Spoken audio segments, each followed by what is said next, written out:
So my name is Deneal Trueblood Lynch, and I am currently a co-facilitator at Goodwill Easter Seals.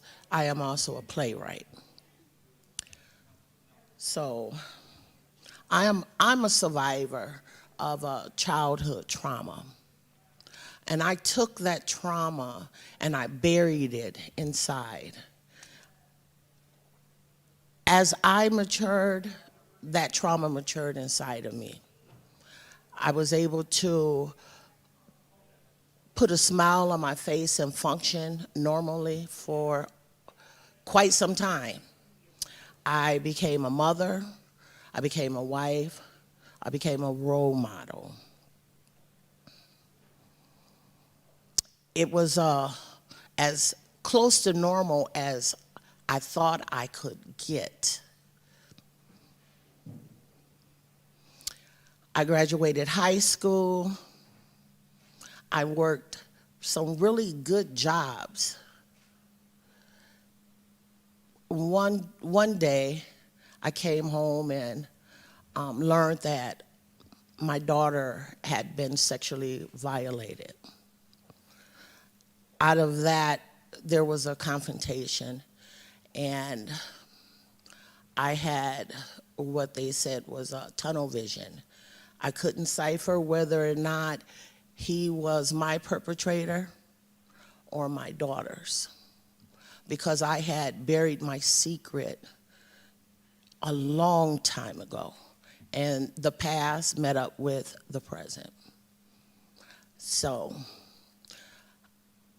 I did a lot of harm to my victim, and I was sentenced to 57 months at Shakopee Correctional Center.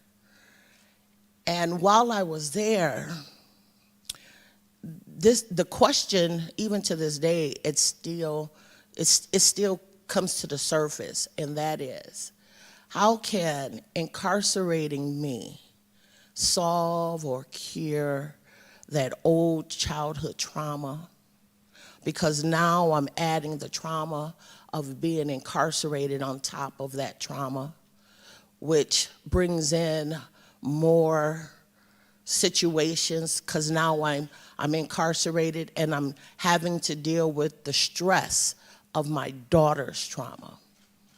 There was no doctors in there that I can talk to try to start to unpack the situation.